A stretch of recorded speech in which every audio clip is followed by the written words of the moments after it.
el mensaje del libro de Apocalipsis. Nos encontramos en la quinta conferencia en esta noche y vamos a estudiar del capítulo 1, versículos del 10 al 20. Continuamos con la visión glorificada del Hijo de Dios. Dice el apóstol Juan en el versículo 10, yo estaba en el Espíritu en el día del Señor y oí detrás de mí una gran voz como trompeta. Vimos nosotros ya anteriormente que esta frase en el Espíritu significa que Juan se encontraba en la dimensión espiritual, no estaba todavía fuera de su cuerpo, porque todavía no sube él al cielo hasta el capítulo 4, sino que en el Espíritu implica que estaba él caminando en el Espíritu. O sea que en el momento en el que Jesucristo se acerca y él recibe la revelación, él se encontraba en el Espíritu. El apóstol Pablo en Romanos 8 explica esto en el capítulo 4 al 8. Los que son de la carne piensan en las cosas de la carne, y los que son del Espíritu piensan en las cosas del Espíritu. El ocuparse del Espíritu es vida y paz, el ocuparse de la carne es muerte. Así como tampoco, ¿verdad?, las intenciones de la carne son enemistad contra Dios, porque no se pueden sujetar a la ley de Dios, ni tampoco pueden. Así que cuando Juan recibe esta visión, esta aparición de Jesucristo, él se encontraba en el Espíritu, no se encontraba en la carne. Dice Juan que estaba también en el día del Señor, y lo vimos también en la clase pasada, que esta frase implica un período de tiempo donde Dios vendrá a juzgar al mundo, donde los juicios de Dios serán derramados sobre toda la humanidad, donde nosotros ya no vamos a estar aquí en este planeta, y donde se cumplirá lo que Dios le habló en el capítulo 9 de Daniel, a través del ángel, dándole a Daniel lo que se llama la semana 70 o Septuaginta de la profecía de Daniel. En Daniel 9, el ángel se le aparece y le dice, Daniel, 70 semanas están dadas a tu pueblo sobre la santa ciudad y a la nación de Israel, para que se termine la prevaricación, el pecado, se selle la profecía, se unja el santo de los santos, y todas estas profecías de Daniel 9, 24 al 27, no han tenido todavía su cumplimiento. Van a tener su cumplimiento precisamente desde el capítulo 4 al capítulo 19 del libro de Apocalipsis, en lo que se llama el período de la semana 70, o del juicio de Dios, o del día de Jehová, o del día del Señor en el Nuevo Testamento. Dios vendrá, juzgará al mundo, la gente no podrá soportar las cosas tan espantosas apocalípticas que van a sobrevivir, y es lo que se califica o lo que se considera teológicamente en la Biblia como el día del Señor. Juan estaba entonces en la isla de Patmos, y nos damos cuenta en el versículo 10 que dice Juan que oyó detrás de él una voz como de trompeta. Esto nos habla que estaba físicamente. Él de una forma literal está diciéndonos, yo estaba en mi cuerpo, caminando en el Espíritu, en las cosas del Espíritu, pensando en el reino de Dios, pensando en la obra de Dios. No estaba pensando en mi amargura, ni en mi prisión, ni en mi exilio. Estaba en el Espíritu, estaba enfocado, adorando a Dios, estaba en contacto con el Espíritu Santo, cuando oyó literalmente detrás de él una voz como de trompeta. O sea, que todo el capítulo 1 de Apocalipsis sucede cuando Juan está físicamente en este planeta Tierra. Hasta el capítulo 4, repito, él es sacado del planeta Tierra y llevado en el Espíritu hasta el cielo, y allá en el cielo comienza a ver hacia abajo todas las formas como se van a desarrollar los juicios apocalípticos y todas las cosas que sobrevendrán sobre el planeta Tierra. Cuando Juan voltea, la voz que le dice es la de Jesucristo, mencionándole el título que se le da al Padre en el Antiguo Testamento. Yo soy el Alfa y la Omega, el primero y el último. Estas dos frases solamente se pueden relacionar con Dios. Y cuando le está diciendo que Él es el Alfa y Él es la Omega, está diciendo que Él es el principio y Él es el fin. Por lo que si Dios es el principio y Dios es el fin, nosotros nos encontramos en medio. Y si estamos en medio, tenemos la absoluta seguridad que si Dios nos ha revelado el pasado y el pasado se ha cumplido proféticamente al pie de la letra como Dios lo ha establecido, se cumplirá también de aquí a que venga Cristo las cosas que sobrevendrán sobre el planeta Tierra. Así que Dios quiere que nos sintamos seguros, que nuestro corazón no se turbe, que estemos con paz, que tengamos seguridad sobre los días que vienen, los años que vienen. Vendrán terribles catástrofes para el mundo, pero nosotros debemos de mantener la unidad del Espíritu, debemos mantener la armonía entre nosotros. Más que nunca debemos amarnos, perdonarnos, soportarnos como un cuerpo, porque todos pertenecemos y somos el cuerpo de Jesucristo. Ahora, dice a continuación que cuando Jesucristo le dice que Él es el Alfa y el Omega, le manda inmediatamente una orden diciéndole, escribe en un libro lo que ves y envíalo a las 7 iglesias que están en Asia.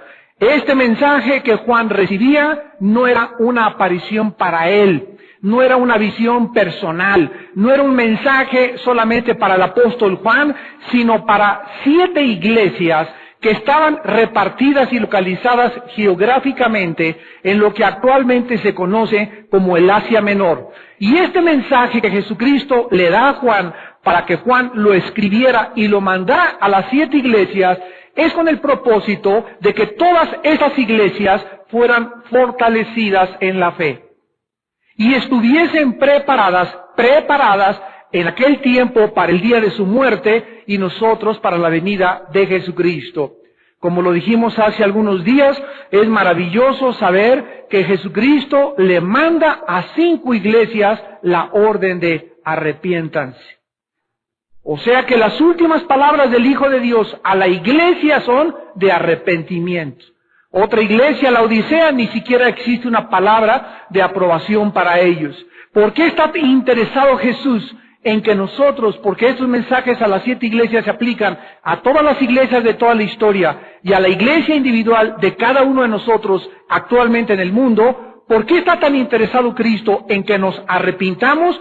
Porque si tú mueres el día de mañana o hoy en la noche, y tú te enfrentas a la eternidad para siempre, y comienzas a entrar en aquel tiempo donde ya no hay oportunidad de regresar a tu cuerpo, ni de arrepentirte, si tú pasas a la otra vida, y si tú te mueres o yo me muero en pecado, o sin haber dado frutos, o sin haber glorificado y terminado la misión que Dios nos trajo en este mundo. O sea, si tú te mueres antes de tiempo y Dios te tiene que llevar a casa antes de tiempo porque abortaste por tu conducta, por tu rebelión, por tu apatía, la misión que Dios tenía para tu vida, en la eternidad jamás tendrás otra oportunidad de poder reponer lo que Dios te había permitido que tú hicieras en esta vida. O sea que si tú te mueres y tú tienes tus talentos enterrados, ¿se acuerdan de la historia de los talentos? El que enterró los talentos, si tú te mueres y Dios te llama a juicio, a su presencia, y tus talentos los enterraste, nunca explotaste tu talento musical, nunca explotaste tu voz para el Señor, tu don para predicar, tu don para enseñar, sino que por tus pecados bloqueaste la obra del Espíritu Santo y no te desarrollaste, ni tu potencial creció como debió haber sido crecido, en la eternidad te vas a arrepentir. Dice en 1 Corintios 3 que muchos serán pasados por el fuego y pasarán sin ningún fruto a la otra vida. Ahora, ¿qué pasa en la otra vida? Si tú llegas así en pecado y enterraste tus talentos, ¿cuál es el destino que te espera, aunque tú eras cristiano desde luego?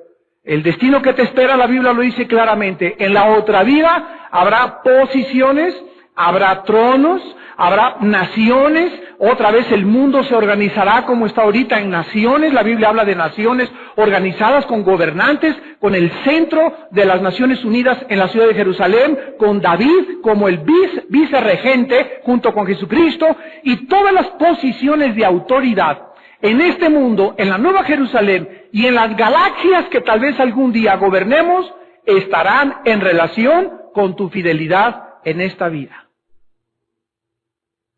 Por eso dice la Biblia continuamente, no os canséis de hacer el bien, porque a vuestro tiempo segaréis.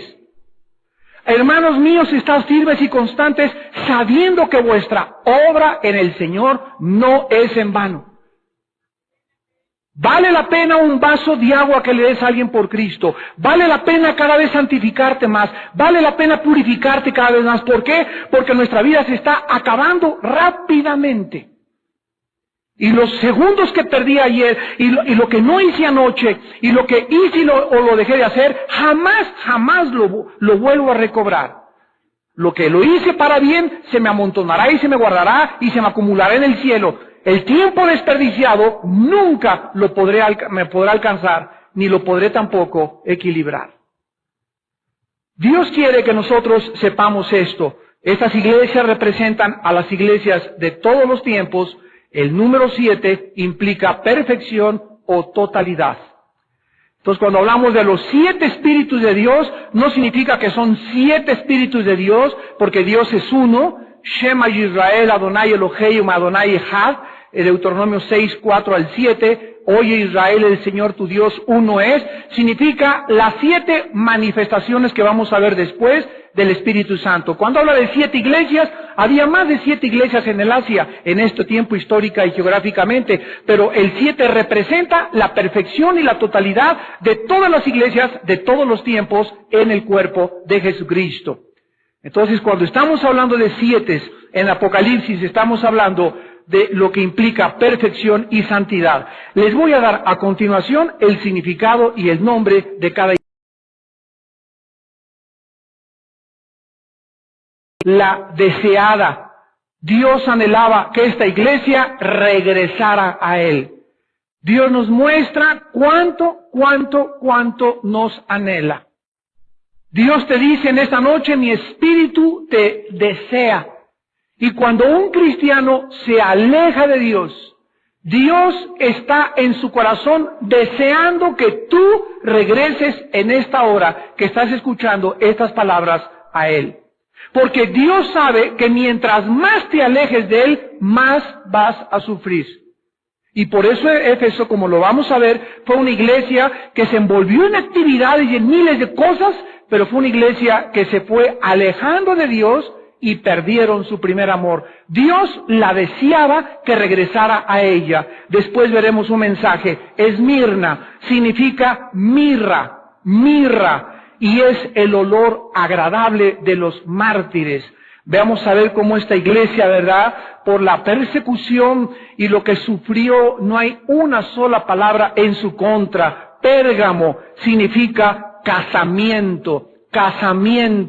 Es la iglesia que se casa, que se mezcla, que se une en el ecumenismo con el mundo. Es la iglesia que hace alianzas impías, que se prostituye, que se une al gobierno, que se une a los fascistas, que se une al comunismo, que se une a una filosofía. Es el cristiano que compromete sus convicciones y por quedar bien con el mundo, por amar la gloria del Estado, por amar la gloria de la familia, por amar la gloria de las cosas que Satanás te ofrece, comienzas a mezclarte con el mundo y te comienzas a prostituir en tu ministerio. Cuando la Biblia es bien clara y nos dice, salgan de Babilonia, salte de esos amigos, no te juntes con esas personas, no veas esas películas, ustedes son santos, apártense, límpiense los que llevan mis instrumentos. Este es el mensaje a la iglesia de Pérgamo. Tiatira significa que no se cansa de sacrificar.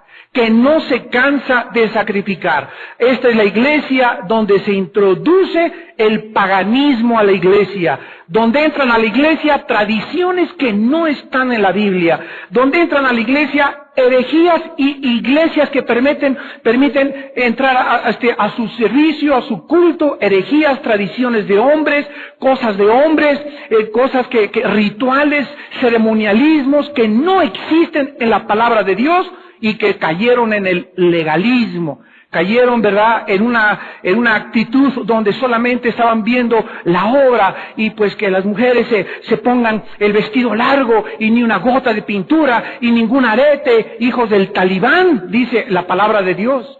Porque estas personas son como los talibanes, una secta de religiosos que solamente exigen la ley y la ley y la ley y la ley. Y si te vas a otra iglesia te condenas y tú perteneces a esta iglesia. Y si te vas de esta iglesia apostatas y ya vas a perderte para siempre y vas a estar bajo maldición. Y todo, escúchenme los líderes que me están escuchando en este momento. Todo pastor y todo líder que comienza a tratar de amenazar a sus ovejas y de manipular a sus ovejas a través de amenazas y de maldiciones, están en un espíritu de brujería. Porque la Biblia nos muestra que no debemos enseñorearnos de las ovejas. Y si una oveja quiere salirse de tu iglesia e irse a otra iglesia, no la amenaces. Bendícela porque Dios coloca a cada quien, y mientras sean cristianas, gloria a Dios, mientras no se vaya con una secta o cualquier otra cosa. Pero si alguien quiere irse a otra iglesia, o quiere un desayuno, o quiere tomar un estudio por allá, y está siendo identificado, gloria a Dios. No somos dueños de las ovejas, somos pastores, y no para enseñorearnos de ellas, sino para hacer ejemplo de la grey. No como teniendo señorío, dice 1 de Pedro 5, sino siendo ejemplo de la grey. Y cuando caemos en esto, caemos en la brujería, porque no se puede amenazar a las ovejas, ni mantenerlas dentro de una iglesia a través de la manipulación, de la coerción y de la intimidación. Esta es la iglesia de aquellas personas que no se cansan de sacrificar. Sardis significa los que escapan, sardis. Este es el remanente fiel en iglesias muertas. En todas las iglesias en el mundo cristianas hay un grupo de cristianos que son fieles, son los que se van a escapar. En todas las iglesias que decimos, bueno, pues esta iglesia denominacional y estos líderes denominacionales, tengamos cuidado nunca de estar creyendo que aquí está la profecía y que aquí está la mejor iglesia y que nosotros tenemos la verdad, porque la verdad se encuentra en Jesucristo. La verdad se encuentra en la persona del Hijo de Dios, y todas las iglesias, ya sea presbiterianas y ya sea las que están frías y ya sea denominacionales, todos nos necesitamos, y esos pastores hay que orar por ellos y hay que bendecirlos, y nunca aceptar esta posición de pues eso están mal y nosotros estamos bien. Debemos tener compasión unos por otros, porque el Espíritu busca la unidad de nuestra vida, y siempre en todas las iglesias hay un grupo de fieles, el remanente que Dios le llama y que se les titula como Sardis, los que escapan. Filadelfia significa amor fraternal.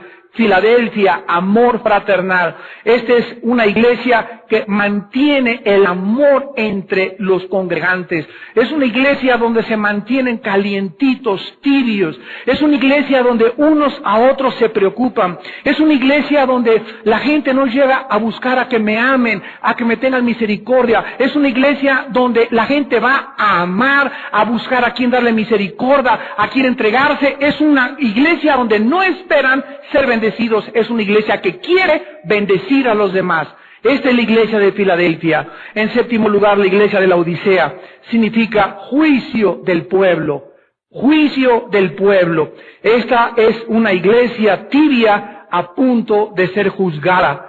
Son iglesias gobernadas democráticamente y no teocráticamente. Son iglesias donde la familia Díaz puso el techo y la familia Pérez puso las paredes. Y ellos, la familia Pérez y la familia Díaz y la familia fulana de tal, ponen al pastor, le compran a un pastor, le pagan un pastor, le dicen lo que el pastor tiene que predicar, y esas familias controlan la iglesia, y cuidado chitón con que el pastor se les ponga al brinco porque lo quitan y ellos ponen el pastor que ellos quieren. Son iglesias gobernadas por familias y no por líderes espirituales. Y el gobierno democrático no es un gobierno bíblico. El gobierno de la iglesia no se gobierna como el PRD, como el PRI, como el PAN. El gobierno de la iglesia no la maneja el pueblo. No es un gobierno democrático donde las ovejas votan a quien queremos por pastor. Es un gobierno que a través de los líderes, el Espíritu Santo les habla y les muestra. Hechos 13, escógeme a Pablo y a Bernabé para la obra a lo que los he llamado. Cuando iglesias son las familias las que controlan las iglesias, son iglesias de la Odisea, son iglesias nicolaitas, como más tarde la podremos examinar con detalle. Ahora, en el versículo 12 en adelante, viene la aparición de Jesús. Dice el versículo 12 el apóstol Juan, me volví para ver. En el versículo 10, oyó. En el versículo 12, vio. O sea, tanto oído como vista, el apóstol Juan estaba dentro de su cuerpo, física, literalmente. Se volvió para ver esa voz que hablaba, y lo primero que vio el apóstol Juan fue 7 candeleros de oro. 7 candeleros de oro. Y en medio de los 7 candeleros, a uno semejante al Hijo del Hombre, vestido de una ropa que llegaba hasta los pies, ceñido por el pecho con un cinto de oro. Su cabeza y sus cabellos eran blancos como blanca lana, como nieve, sus ojos como llama de fuego, sus pies semejantes al bronce bruñido, refulgente como en un horno, y su voz como estruendo de muchas aguas. Tenía en su diestra 7 estrellas, y de su boca salía una espada aguda de 2 filos. Su rostro era como el sol cuando resplandece en su fuerza. Y cuando le vi, dice Juan, caí como muerto a sus pies. Y él puso su diestra sobre mí diciéndome, no temas, yo soy el primero y el último. Vamos a continuación a analizar cada aspecto de la vestidura de Jesucristo y del aspecto que él presenta, para ver que en cada aspecto que Jesús revela, en sus ojos, en su pelo, en su pecho, en su vestido, en sus pies, en su mano, está relacionado con cada mensaje de las 7 iglesias.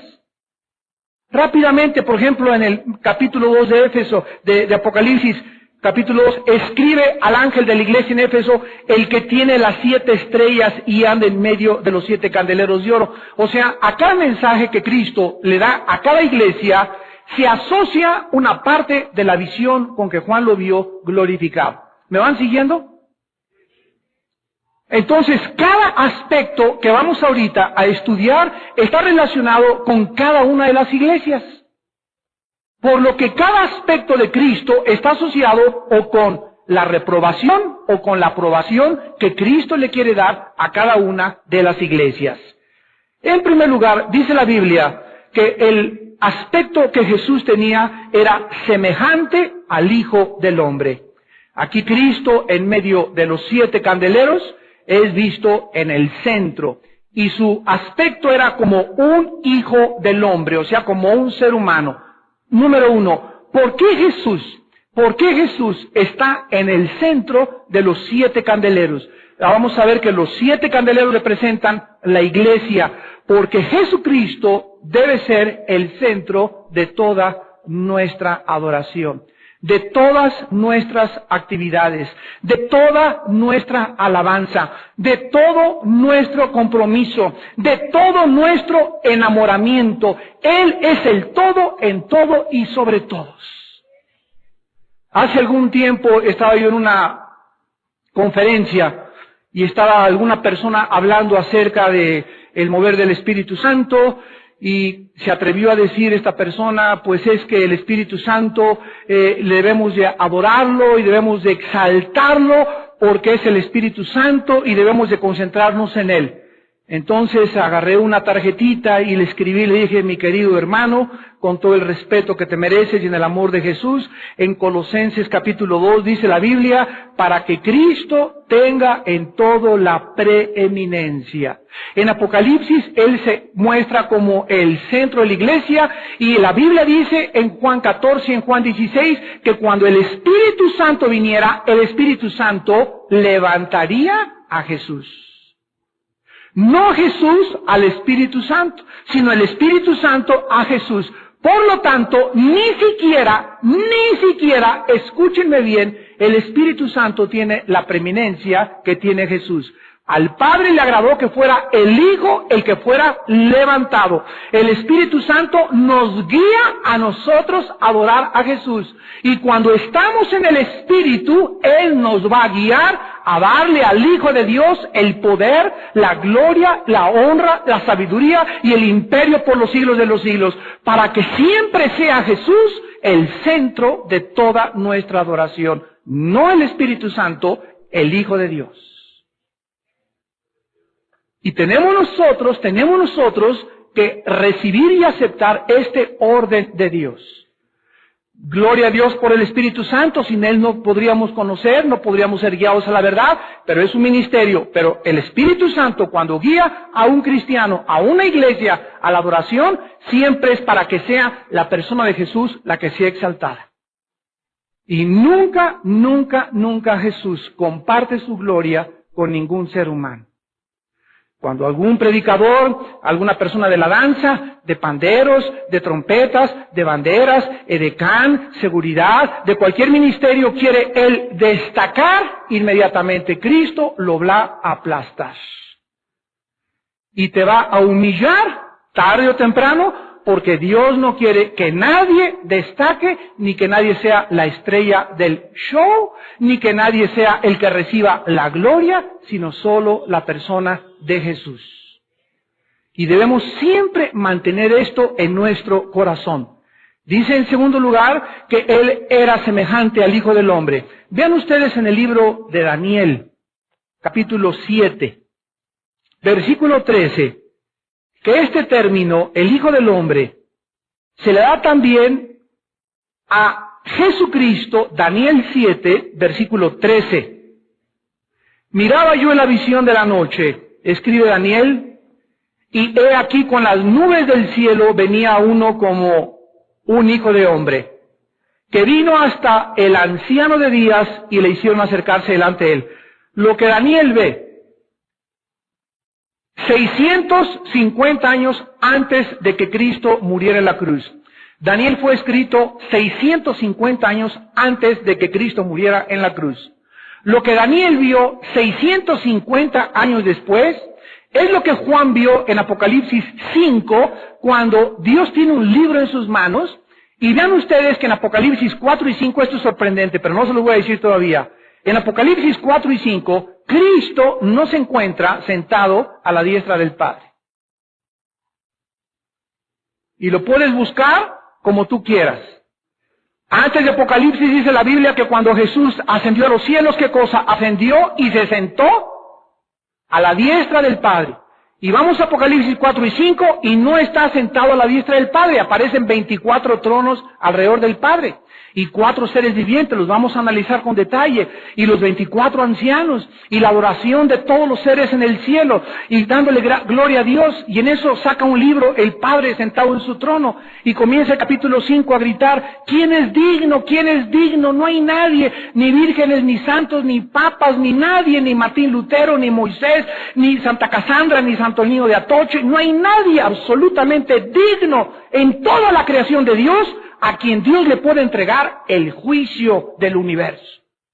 Y en eso Juan comienza a llorar en el capítulo 5 y dice, y en eso vi a un cordero, no lo vio junto al Padre. Y entonces dicen que a Cristo lo trajeron con el Padre y el Padre le entrega los libros y Cristo comienza a abrir los sellos y comienza la gran tribulación.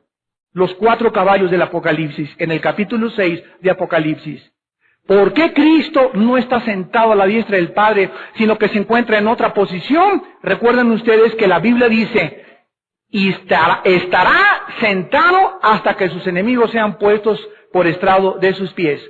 ¿Saben qué significa esto? ¿Por qué no está sentado Jesús? Porque en el momento en que Jesús se pare junto al trono de su Padre, es porque está listo para bajar a entrar como varón de guerra en este planeta.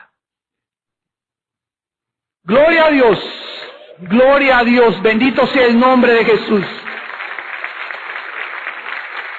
Y esto lo vemos en Apocalipsis. Ya en Apocalipsis ya no está descansando, en Apocalipsis ya está parado, presentándose delante del Padre. Padre, estoy listo, le entrega el juicio, el Padre en el libro, comienza a abrir los sellos y comienzan los juicios del cielo a caer sobre el planeta Tierra. Y la Biblia dice que tengamos cuidado porque Jesús está a punto ya de pararse en el cielo. Ahora, dice aquí en Daniel 7 que se le ve o se le percibe como el Hijo del Hombre. Cristo tuvo 2 títulos en el mundo, Hijo de Hombre, Hijo de Dios. ¿Por qué? Cuando la Biblia dice a Jesús o lo clasifica como Hijo de Hombre, implica que Jesucristo está identificado con la raza adámica. Jesucristo, el Hijo de Dios, tenía que entrar a una virgen y nacer, ser engendrado por el Espíritu Santo en la matriz de María, y nacer con un cuerpo humano, con una sangre, pero no contaminada, con carne como tú y yo, con huesos, con nervios, tenía que crecer como un niño, le dieron papilla, le dieron Gerber, le dieron jamoncito picado, creció igualito a cualquier ser humano. ¿Por qué? Porque tenía él como ser humano identificarse con nosotros desde Adán, para que cuando él pudiera ser levantado en la cruz del Calvario, ahí en la cruz del Calvario, Dios no podía morir. Imagínense el día que muera Dios, sobrevive un caos en el universo. Entonces, ¿quién fue el que murió en la cruz del Calvario? Jesucristo, hombre, el Hijo de María.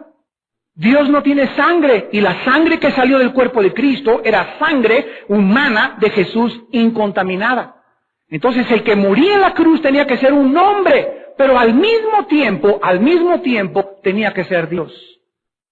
Y como Jesús no podía morir, murió el hombre, y Dios pudo desde la cruz perdonarnos, porque es Dios el que nos puede perdonar. Si hubiera sido meramente un ser humano común y cualquiera, ese ser humano hubiera tenido primero que pagar por sus pecados y después por los de nosotros. Pero el momento en que Jesús muere en la cruz y llega el impecable, habiendo cumplido toda la justicia de la ley y de la Torah, Dios lo acepta como el sacrificio perfecto y la ofrenda, y con una ofrenda nos hace perfectos para siempre a los santificados.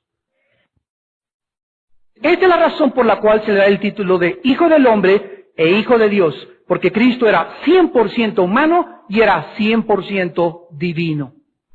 Ahora, dice la Biblia que la ropa que Jesús tenía, regresamos a Apocalipsis 1, era un vestido que llegaba hasta los pies.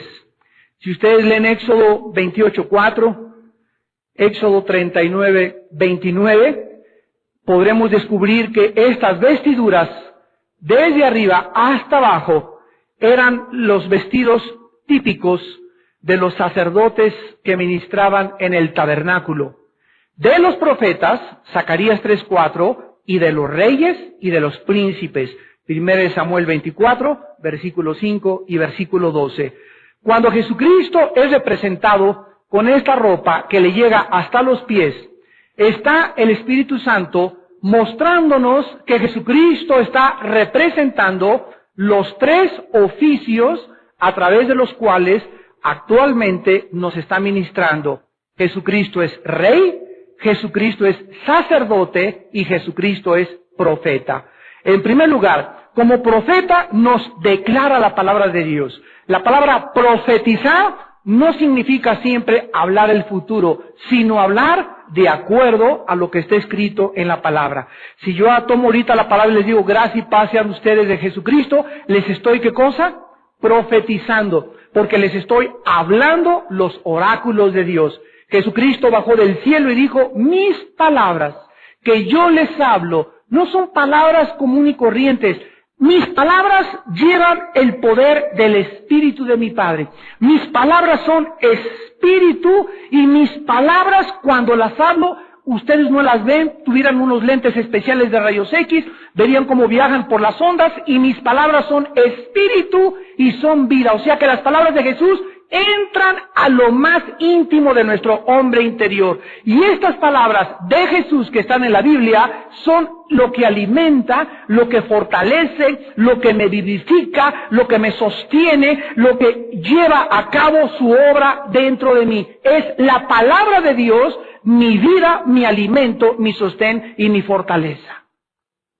Juan 6:63, mis palabras son espíritu y son vida. Dice Hebreos 4:12, la palabra de Dios es viva y eficaz, o sea, tiene vida. Estas palabras de la Biblia no estás leyendo a William Shakespeare, ni a Octavio Paz, ni a Oscar Wilde, ni a un premio Nobel de literatura, ni a un filósofo griego, ni a Descartes. Estás leyendo algo que contiene la vida de Dios.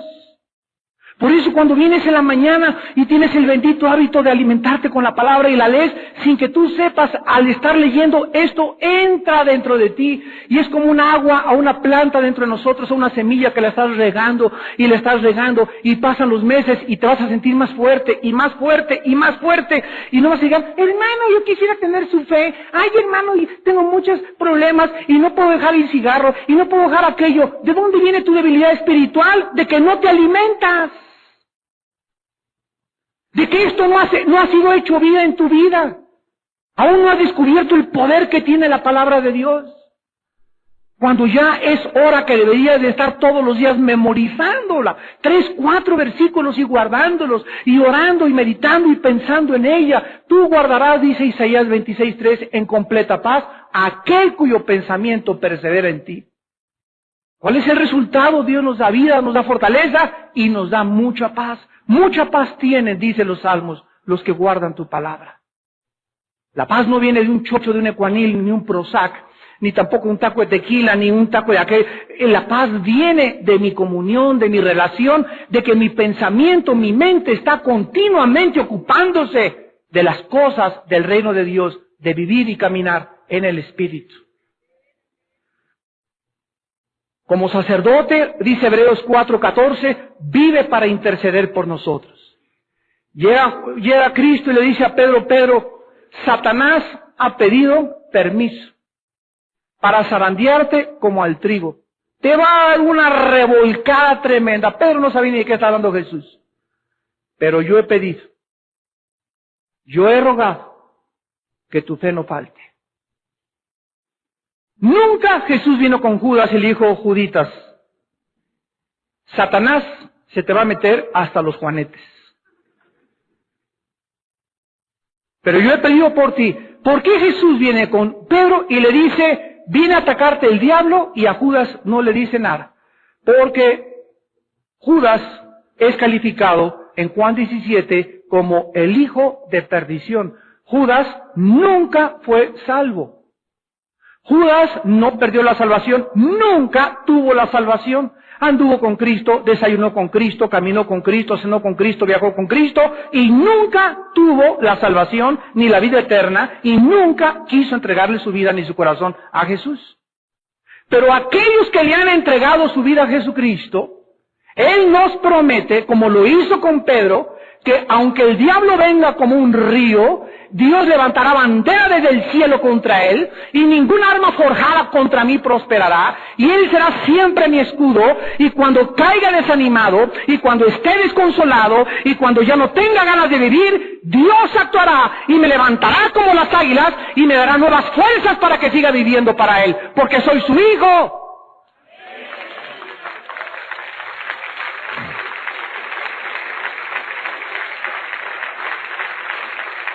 Esto es lo que significa que Él vive para interceder por nosotros. Él subió al cielo, ¿verdad? Vino Satanás, atacó a Pedro, Pedro lo negó, Pedro se avergonzó, Pedro lloró amargamente. ¿Y qué hizo Jesús? Oró para que su fe no faltara. Y cuando Pedro estaba en el clímax, en el pozo de la desesperación, ya creyendo que no había perdón para su vida, que su pecado era demasiado grande para que Dios lo perdonara, que cómo era posible que hubiera traicionado al Hijo de Dios, ahí en ese estado de desconsuelo, de desánimo, Jesús se le aparece y le dice, Pedro, ¿me amas?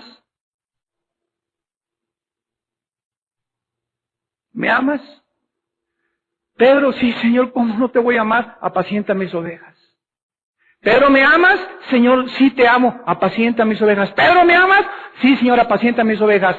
Cada vez que Jesús le preguntaba a Pedro, ¿me amas? Pedro le contestaba, sí, Señor. Cristo no quería que Pedro le dijera, sí, Señor, te amo. Cristo quería enviarle un mensaje a Pedro. Pedro, si realmente me amas, vive para los demás. ¿Por quién estás viviendo tú? ¿A quién le estás entregando tu vida todos los días? ¿A quién, cuando llegas a la iglesia, consuelas? ¿Por quién oras? ¿A quién confortas? ¿Por quién oras? En las noches, si Cristo viniera en la noche, ¿le podrías a Cristo enseñar una lista de oración de 30 personas por las que oras diario, que no son salvas, de tu familia, tu cuñada, tu exesposa, tu esposa, tus hijos, y que estás orando por su salvación? ¿Tienes alguna lista de personas por las que estás intercediendo? En el último mes has llorado, han caído lágrimas, has empapado tu almohada por alguna alma que te entristece cuán sumida está en el pecado. Puede ser un hijo, puede ser una hija, y le has dicho, Padre mío, por favor, haz volver a esta sobrina mía, haz volver a mi hijo, haz volverlo a Jesucristo. Tu corazón, ¿cómo se encuentra de ternura, delante de Dios en esta noche.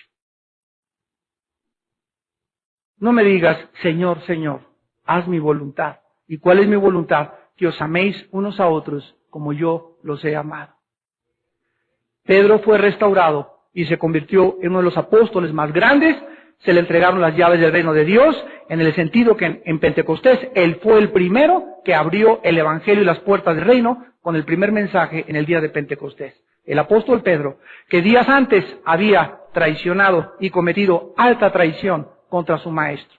Pero él era hijo de Dios y su fe no faltó, así como nuestra fe no faltará, porque él vive para interceder por nosotros. Él es nuestro sumo sacerdote en el cielo ahorita. ¿Cuánta confianza me da? ¿Cuánta paz llena mi corazón? ¿Cuán descansado está mi espíritu al saber estas verdades? De que aun cuando seamos infieles, Él sigue siendo fiel.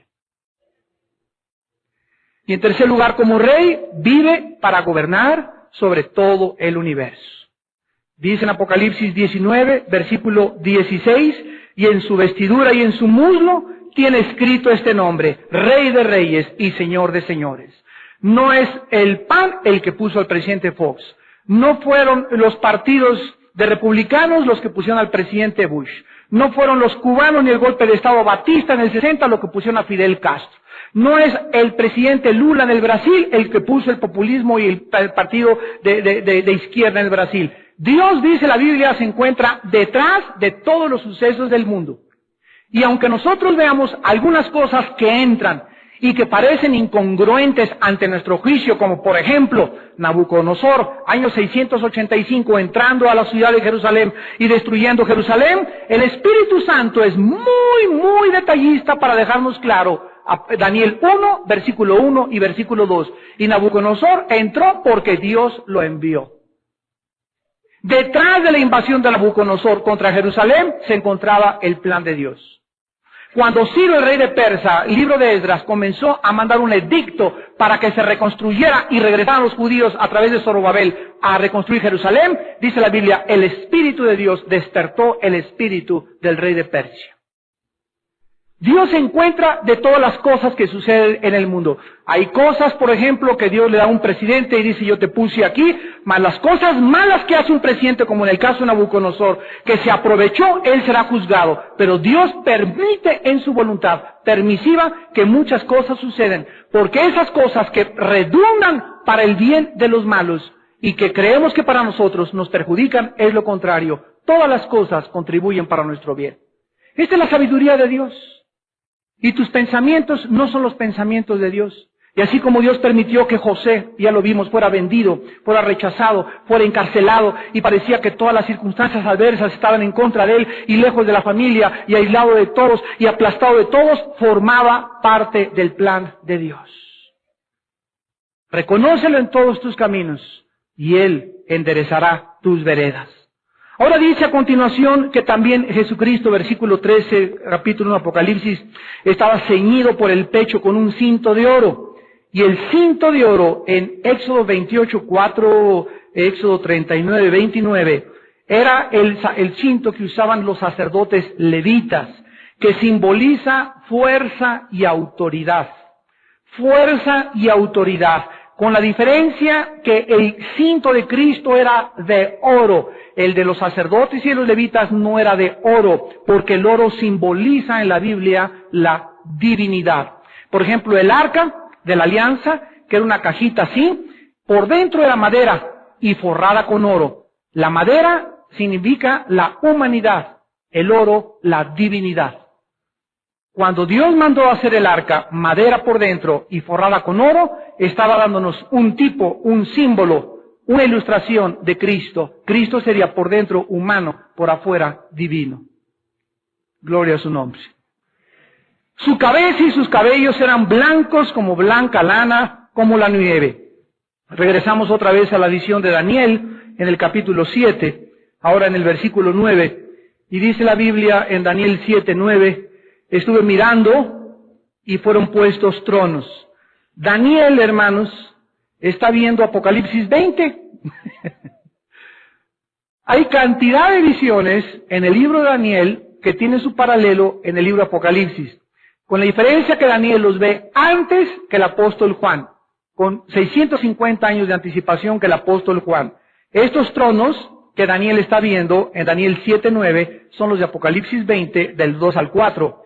Y dice que se sentó un anciano de días, escucha, cuyo vestido era blanco como la nieve, el pelo de su cabeza como lana limpia, su trono llama de fuego y las ruedas del mismo fuego ardiente.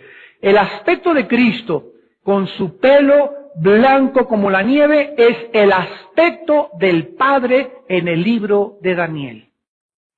Si alguien tiene alguna duda de que Jesús no es Dios, los títulos de Dios del Antiguo Testamento, yo soy el Alfa y la Omega, yo soy el principio y el final, yo soy el que estuve muerto más allá que vivo, todos los títulos que tiene el Padre Jehová en el Antiguo Testamento, los tiene el Hijo en el Nuevo Testamento. ¿Qué significa el pelo blanco como la nieve? En primer lugar significa la eternidad. Ustedes saben que el pelo blanco le comienza a salir a los seres humanos, ¿verdad?, cuando ya comienzan a tener una edad avanzada. Es símbolo del tiempo que pasa. Cuando Dios retrata, cuando el Espíritu Santo retrata a Dios, el Padre, en Daniel, como el anciano de días, y tenemos una canción que se llama El anciano de días, ¿verdad?, que la cantamos, implica la eternidad de Dios. Dios no está sujeto al tiempo y al espacio en el cual nosotros vivimos. Dios, antes de que hubiera nada, Él ya existía. Antes de que existiera nada, Él era la esencia de todo absolutamente. Y Él habló y dijo, y las cosas de que no se veían fueron hechas de las cosas que no se veían y cobraron visibilidad de la invisibilidad. Y además, lo blanco significa la pureza de la mente de Dios y su eterna sabiduría. La pureza y la transparencia, dice la Biblia, Dios no puede mirar el pecado. Dice 1 Juan, Dios es luz y no hay tinieblas en Él. Es blancura, es limpieza y se representa con los cabellos y con la transparencia de la nieve blanca. La pureza de Dios es absolutamente irresistible, y esa pureza de Dios, como Dios es puro y como Dios es santo, Él quiere que cuando yo entre a su reino y camine con Él y me pueda llamar mi amigo Armando y yo le llame Padre mío, Papito, yo pueda tener en ese momento su pureza y su santidad para que los dos caminemos de acuerdo. Tú no puedes caminar con Dios sin pureza, sobre todo en el área sexual. No puedes, porque Dios es puro y Él anhela que nosotros haya pureza sexual. Que seamos limpios en nuestros pensamientos. Que veas a una muchacha como si fuera tu hija, que veas a una mujer guapa como si fuera tu hermana, que fueras a una mujer grande como si fuera tu madre, que tus pensamientos sean puros y que comiences a sacar toda esa mugre y esa basura que el mundo nos bombardea para que podamos tener a las mujeres como un objeto y no como cosas dignas y mujeres que Dios ha hecho coheredoras de nosotros en la gracia de Dios. Ay de aquellos que tengan pensamientos impuros con las mujeres, o que vean a una mujer que no es su esposa, o a una muchacha que es tu novia con pensamientos impuros con el propósito de tener relaciones con ella. Porque el amor es sufrido, el amor no hace nada indebido, el amor no busca lo suyo, el amor es puro como Dios es puro. Y es el mensaje que Dios nos quiere mandar en esta noche y a través de todas las edades. Límpiense todos los que llevan mis instrumentos. Y si invocáis por Padre, 1 Pedro 1:17, aquel que sin acepción de personas juzga a cada quien de acuerdo a sus obras, anden con temor durante todo el tiempo de vuestra peregrinación. Sino que aquel como os llamó es santo, sean también ustedes santos, limpios, separados, diferentes. Que este mundo no entre a tu vida ni te dejes contaminar por el mundo. Fíjate, hay muchos cristianos que yo he descubierto que tienen creencias, o sea, creen que Jesús es el Salvador, creen que la Biblia es la palabra de Dios, cristianos que creen que están en la iglesia correcta. Sin embargo, hay una gran diferencia, sígueme con cuidado, entre creer y tener convicciones. ¿Sabes cuál es la diferencia? Que cuando tú crees simplemente y viene la prueba en tu vida, por ejemplo, yo creo que la Biblia es la palabra de Dios. Si crees que la Biblia es la palabra de Dios y si crees que Jesús murió por ti, ¿por qué estás dispuesta a casarte con un incrédulo? ¿Por qué viene un muchacho y te mueve el tapete y te vas con la finta si dices que eres cristiana? ¿Te das cuenta? Tienes creencias, pero no tienes las suficientes convicciones para vivir por Cristo y pagar el precio por Él. Yo creo que la Biblia es la palabra de Dios, pero ahí estás con tu jefe en Navidad y te invitan a brindar y sacan el tequila y sacan el alcohol y comienzan a hablar, pero no tienes las suficientes convicciones para decirles a este grupo de personas, hasta luego, me voy temprano a mi casa. Sí, ya se va el santito, el religioso. Como no quieres pagar el precio de la burla, te prostituyes y tus convicciones son cero. Dices que crees, pero no lo demuestras, porque si lo tuvieras, manifestarías y arriesgarías tu propia reputación por causa de Cristo. Dices que crees que es la palabra de Dios y tu cuñada te invita a una boda religiosa, a que vayas a la actuación y a la liturgia. Y como no quieres vender, no quieres comprometerte demasiado con la familia, aunque dices que crees en la palabra de Dios, no es cierto que crees, porque no tienes convicciones. Si las tuvieras, no irías a la boda religiosa. Y es tiempo de convicciones. De eso vamos a hablar en el campamento de los jóvenes el miércoles 20 de noviembre ahí en La Salle. De las convicciones. Daniel era un muchacho que no solamente creía, sino que por sus convicciones dijo, no como, ni bebo, ni veo, ni participo en nada de lo que Babilonia está involucrado. Esas son convicciones. Hasta que tú no manifiestas lo que crees, arriesgando tu reputación, arriesgando tu dinero, arriesgando tu gloria, arriesgando una posición, arriesgando la burla, no es cierto que crees. Es la creencia y la fe de los demonios, de Santiago 2. Los demonios también creen y tiemblan, pero no hacen la voluntad de Dios. ¿Te das cuenta? Si tú tuvieras convicciones, no te venderías como te vendiste con tu jefe. Si tú tuvieras convicciones, no tendrías miedo y darías tus diezmos. ¿Por qué no das tus diezmos? Es que hice las cuentas y no me alcanza, porque no tienes convicciones, o sea, no crees suficiente y profundamente que Dios es tu pastor y que nada te va a faltar. Porque si lo creyeras, diezmarías. Pero no lo haces. ¿Por qué no lo haces? Porque en lo profundo de tu corazón no es cierto que crees. Es hasta que das el paso y haces lo que Dios te manda, cuando lo que tú crees se forma una convicción. Y sabes una cosa, mientras más pasos damos de fe y mientras más obedecemos a Dios, más nos fortalecemos interiormente y más fuertes estamos para resistir la presión del mundo. Por eso el cristiano es así. Indelebles así, con cualquier vientecito se los llevan, con cualquier cosita los tumba, con cualquier cosita pierden, no tienen convicciones de nada. Pero dicen mental e intelectualmente que creen. Sus ojos, dice la Biblia, eran como llama de fuego. Esto simboliza la penetración de la mirada de Cristo, mirando hasta las más recónditas escondites y profundidades de mi alma y de tu alma.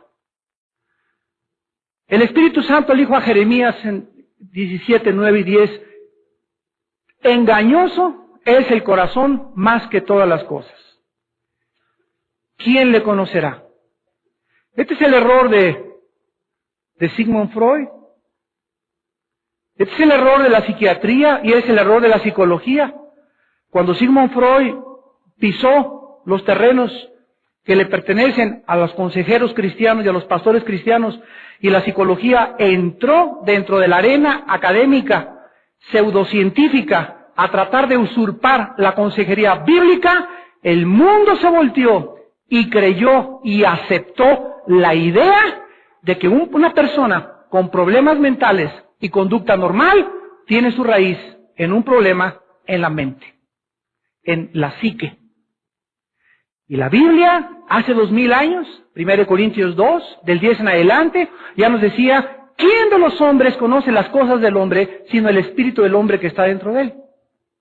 La Biblia nos muestra que el problema de un ser humano que tiene una conducta normal, que tiene problemas mentales, que de acuerdo a muchas personas no es normal comparado con la normalidad de los demás, su problema no es mental y no es el psiquiatra ni el psicólogo, su problema es espiritual.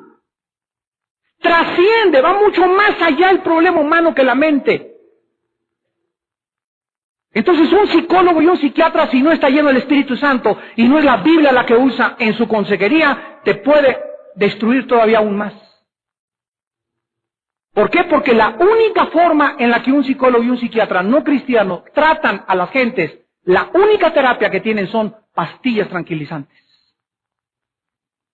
No hay otra forma de manejar a un neurótico, un maniático depresivo, un psicótico, un psicópata, a un esquizofrénico, más que con chochos. Al ratito hasta un trago de tequila le van a dar ya para que lo deje molestar al psiquiatra. El problema es espiritual. Y cuando en el espíritu hay pecado, una persona con problemas mentales, una persona con problemas anormales, tiene un problema de cosas no resueltas de su pasado, que los pecados lo han alcanzado. Tus pecados te alcanzan a los 30, a los 40 años y comienzas a desvariar a los 45. ¿Por qué? Porque nunca quisiste hacer la paz con Dios. Nunca quisiste someterte a sus mandamientos. Nunca quisiste aceptar la dirección del Espíritu Santo. Entonces es lógico que tu mente comience a trastornarse y a deliberar por diferentes cosas y a las 2 de la mañana huyas como coyote ya.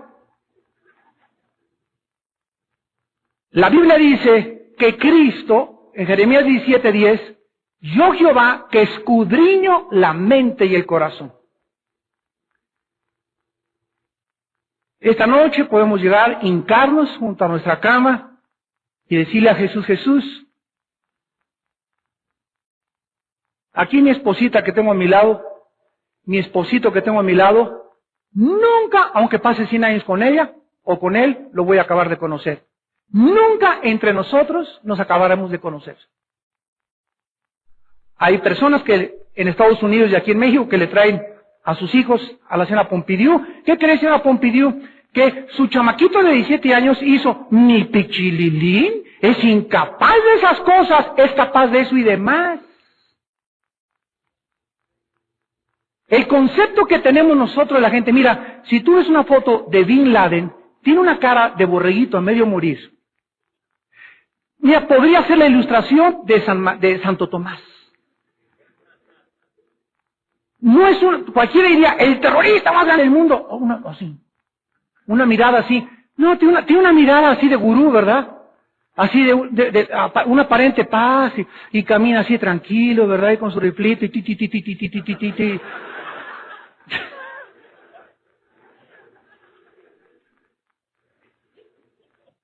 Les voy a decir por qué. Si tú ves una fotografía de Al Capone, de John Dillinger, de grandes asesinos de Hitler, eran personas que en la foto tú los ves y les ves la maldad. ¿De qué nos habla que ahora los malos, los personajes terroristas, los que están culpables de genocidio, las personas así, tengan una cara que disfraza? Porque conforme pase el tiempo y los años, el mal será cada día más sutil y más sutil y más sutil. Y Satanás se presentará al mundo cada vez más como un ángel de luz. ¿Qué les quiero decir? Que mientras pasen los años, será cada día más difícil discernir quiénes son los buenos y quiénes son los malos. Y si no ven ustedes las noticias y ven ustedes los periódicos, todos los días, ya no se sabe, ya Hussein es héroe. Ya hay miles de protestas en el mundo, en Florencia, en Italia, 500,000 de personas protestando, por favor, no ataquen Irak. Disfrazados, escúchenme y abran sus sentidos espirituales, disfrazados con un movimiento que se llama pacifismo. El pacifismo no es bíblico. ¿Cuál es el problema de las millones de personas que desfilan en la calle diciendo que demandan la paz y que no ataquen? El problema es que esas personas no saben que desgraciadamente para que haya paz se tiene que usar la fuerza. Es un mundo de inmaduros y de seres humanos que creen, no ataquen Irak, a que vamos a guardar las armelitas, las pistolitas y nadie, todos en casita. Y aquel se sigue armando y va a desatar una tercera guerra mundial en el Medio Oriente. Y la única forma de evitar eso es ir y quitarle las armas y quitarle todo el poder que tiene biológico y químico. Pero la única forma de hacerlo es por la fuerza. ¿Por qué? Por el pecado. Entonces es una utopía social el creer que no hay guerra y empiezan luego, ¿se acuerdan los 60? Las canciones de Bob Dylan, de John Baez y los Beatles y todos abogando por la paz y el mundo, y por favor no se peleen, pero carrujotes de marihuana que se metían. Y no vayan a atacar Vietnam y fuera de Vietnam, pero vivían en comunidades y ya no sabían los niños que crecían en los 60 de quién era el papá y quién era la mamá. La juventud que se rebeló y protestó contra los adultos en esa época cometieron 5 veces errores más profundos que los adultos que estaban criticando. ¿Por qué? Por la ignorancia de este libro que se llama la Biblia. Mientras haya pecado, tiene que haber guerras. Y mientras hay guerras, estas guerras tienen que traer la justicia y la paz. Dice la Biblia, justificados por la fe, tenemos paz. Para que haya paz, tiene que haber justicia. Y la única forma de que haya justicia en el mundo injusto en que vivimos es a través del uso de la fuerza. No se puede por las buenas tratar con terroristas, con criminales, con secuestradores. Se tiene que aplicar la fuerza y el uso de la policía y de los ejércitos. Y la gente, ignorando esto, en una utopía falsa, viven y protestando. Peace and love. No ataquen Irak. Los ojos de Cristo nos redarguyen y nos muestran lo profundo de nuestro corazón. Sus pies como el bronce bruñido, refulgente como un horno. El bronce en la Biblia, Levítico 26:19. Deuteronomio 28:15, es el símbolo del juicio de Dios. Por ejemplo, dice en Deuteronomio capítulo 28, hablándole Dios a la nación de Israel, versículo 15, acontecerá que si no oyes la voz de Jehová tu Dios, para procurar cumplir sus mandamientos y sus estatutos que yo te intimo hoy, vendrán sobre ti estas maldiciones y te alcanzarán. Versículo, Deuteronomio capítulo 28, versículo 23. Los cielos que están sobre tu cabeza serán de bronce, y la tierra que está debajo de ti de hierro. El bronce implica juicio o la obstaculización de la gracia de Dios sobre la raza humana. Cuando la Biblia nos muestra que Jesucristo tenía los pies de bronce bruñido, significa que Jesucristo viene en primer lugar a juzgar a su iglesia.